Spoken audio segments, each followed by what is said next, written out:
আসসালামু আলাইকুম। 10 মিনিট স্কুলের পক্ষ থেকে সকলকে স্বাগতম। আশা করি সকলে ভালো আছেন। আলহামদুলিল্লাহ, আমিও ভালো আছি। ষষ্ঠ শ্রেণীর গণিত অনুশ্রেণী 1.4 অঙ্ক নম্বর 11। এটা একটা সৃজনশীল অঙ্ক, যার কারণে একটু বড় হতে পারে। সকলে ধৈর্য সহকারে দেখবেন ইনশাল্লাহ। জাবেদ অতিক্রান্ত মোট পথের 3/10 রিকশায়, 2/5 সাইকেলে, 1/5 হেঁটে এবং অবশিষ্ট 2 কিলোমিটার অবশিষ্ট যে পথটা থাকে ওই পথের পরিমাণ কত? 2 কিলোমিটার পথ ঘোড়ার গাড়িতে গেল। রিকশায় এবং সাইকেলে প্রতি কিলোমিটার পথ যেতে গড়ে 5 মিনিট সময় লাগে। রিকশা আর সাইকেলে যে পথটা অতিক্রম করছে, এই দুইভাবে সে যাইতে প্রতি কিলোমিটার যাইতে 5 মিনিট সময় লেগেছে। এখন ক নং আমাদের উদ্দীপক কী দাঁড়িয়েছে? 3/10, 2/5 ও 1/5কে মানের ঊর্ধ্বক্রমে সাজাও। অর্থাৎ রিক্সা, সাইকেল আর হেঁটে যে পথটুকু গেছে সেইটুকু আমাদেরকে মানের ঊর্ধ্বক্রমে সাজাইতে বলছে। ক নংকে প্রদত্ত ভগ্নাংশের হরগুলো কী কী? হর কি? 10, 5 ও 5। এর লসগু কত হবে? 10। এই 5 দ্বারা যেহেতু 10কে ভাগ যায়, তাহলে অবশ্যই কী হবে? 10 হবে। প্রথম ভগ্নাংশ কি? প্রথম ভগ্নাংশ আমাদের ছিল 3/10। আমাদের লসগু কত বের করছিলাম আমরা? 10। 10 দ্বারা যদি আমরা 10কে ভাগ করি কত পাবো? 1। 1 দ্বারা আমরা লব হরকে গুণ করব। 3 × 3, 10 10। দ্বিতীয় ভগ্নাংশ 2/5।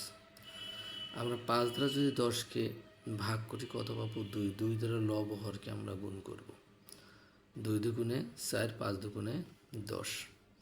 তৃতীয় ভগ্নাংশ 1/5 সমান সমান 5 দ্বারা আমরা 10কে ভাগ করলে 2 পাবো। 2 দ্বারা আমরা লব হরকে গুণ করব। 2 কে 2, 5 দুগুণে 10। আমরা এটা কিসের জন্য করলাম? আমরা যদি মানের ঊর্ধ্বক্রমে সাজাই অথবা অর্ধক্রমে সাজাই, ছোটো হাতে বড় করি বা বড় থেকে ছোটো করি না কেন, আমাদের যে 3টে ভগ্নাংশ ছিল, ভগ্নাংশ 3টিকে সমহর বিশিষ্ট ভগ্নাংশে প্রকাশ করতে হবে। অর্থাৎ সবগুলার হর যখন সমান হবে, তখন যে ভগ্নাংশটা লব্ধ হবে সেটি সবচাইতে বড়। তাহলে এখানটা আমাদের কি দাঁড়াইল? 2/10। এখান থেকে হয়তো 3/10, 4/10 আর কি 2/10। এখান থেকে সবার ছোট কোনটা? 2/10। লেস দেন, দেখি লেস দেন মানে এটার থেকে বড় কোনটা? 3/10। 3/10-এর থেকে বড় কোনটা? 4/10। অর্থাৎ কি দাঁড়ায়? 1/5 লেস দেন 3/10 লেস দেন 2/5। তাহলে এগুলোকে যদি আমরা মানের ঊর্ধ্বক্রমে সাজাই, তাহলে আমরা কি পাবো? 1/5, 3/10, 2/5। এটা আমাদের কি? ক নংয়ের অ্যান্সার। খ নং কি ছিল? মোট পথের দূরত্ব নির্ণয় করো। অতিক্রান্ত যে মোট পথ গিয়েছিল ওই পথটার দূরত্ব বের করতে হবে। তাহলে আমাদের জাবেদ মোট পথের অতিক্রান্ত দূরত্ব, যে মোট পথের অতিক্রান্ত দূরত্ব 3ভাবে গিয়েছিল, ওই 3টার আগে আমরা দূরত্বটা বের করব। রিক্সা যোগ সাইকেল যোগ হেঁটে 3/10 যোগ 2/5 যোগ 1/5 অংশ। 10, 5 আর 5-এর লসগু আমরা কত পাই? 10 পাই। 10 দ্বারা যদি দশক ভাগ করি 1 পাবো। 3 × 3। 10 দ্বারা যদি আমরা দশক ভাগ করি, 5 দ্বারা দশক ভাগ করলে 2 পাবো। 2 দুগুণে 4। 5 দ্বারা দশক ভাগ করলে 2 পাবো। 2 × 2 সমান কত? 7 আর 2 9/10 অংশ। অবশিষ্ট পথ রইল, অবশিষ্ট কতটুকু পথ রইল? মোট পথ আমরা 1 অংশ। মোট পথটা কি? 1 অংশ। ওই 1 অংশের কত? 9/10 অংশ সে রিক্সায়, সাইকেল আর হেঁটে চলে গেছে। তাহলে 1 বিয়োগ কত? 10/9। 9/10 অংশ। আমরা বিয়োগ করলে কত পাবো? এদের লসগু কত? এদের লসগু হতেছে 10, 10কে 10, 9কে 9, 1/10 অংশ। এই বাকি পথটুকু সে কি ঘোড়ার গাড়িতে গেছে, অবশিষ্ট পথ 2 কিলোমিটার ঘোড়ার গাড়িতে গেল। তাহলে অবশিষ্ট পথটা আমাদের কি 1/10 অংশ। এই 1/10 অংশই সমান কত? 2 কিলোমিটার। আমরা এই জিনিসটাই লিখব, প্রশ্ন মতে 1/10 অংশ সমান 2 কিলোমিটার। এক বা সম্পূর্ণ পথ, ঠিক আছে, এক অংশ বা সম্পূর্ণ পথ সমান কত? এই 10টা ভাগ ছিল, গুণন করে দেব আমরা। 2 × 10 = 20 কিলোমিটার। অতএব নির্ণীয় দূরত্ব কত? টোটাল দূরত্বটা হতেছে কত? 20 কিলোমিটার। এখন আমাদের এরপরে কি বের করতে বলছিল? জাভেদ রিক্সা ও সাইকেলে মোট কত সময় ব্যয় করে? রিক্সা ও সাইকেলে জাভেদ কত সময় ব্যয় করছিল? আমরা খ নং অংশ থেকে প্রাপ্ত মোট দূরত্ব কত কিলোমিটার পেয়েছি আমরা? 20 কিলোমিটার। 20 কিলোমিটার পেয়েছি।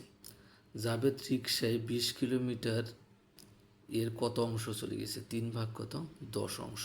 রিক্সায় যতটুকু গেছে আর কি 20 কিলোমিটার, আমরা কত, ওটা মানে ও তো গেছিল অংশে, ওটা আমরা কিলোমিটারে পরিণত করব। তাহলে এই শূন্য আর এই শূন্য কি কাটা।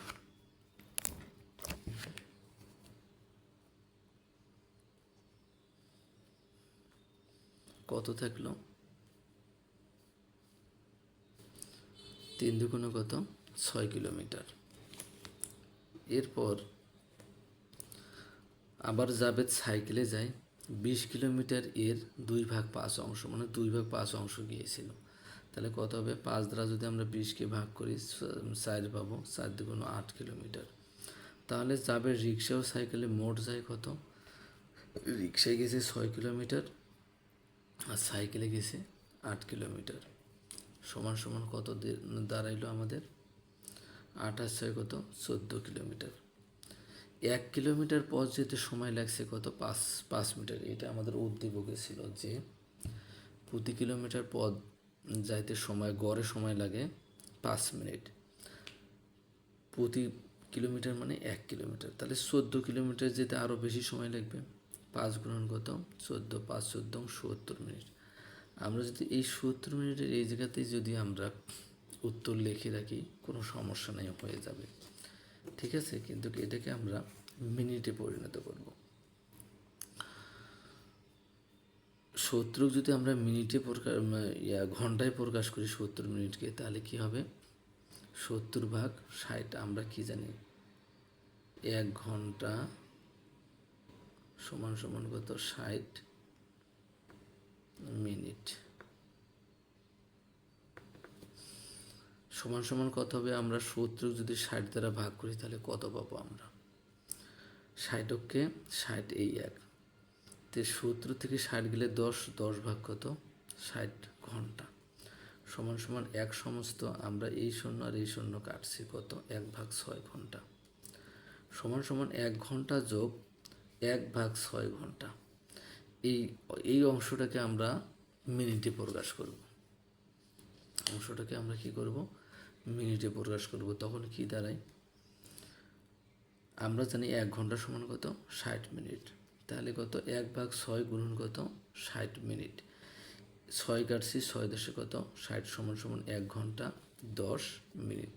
সুতরাং জাভেদ রিক্সা এবং সাইকেলে মোট 1 ঘন্টা 10 মিনিট সময় ব্যয় করে। এটা আমাদের কি উত্তর। আশা করি সকলে বুঝতে পেরেছেন। সকলকে ধন্যবাদ।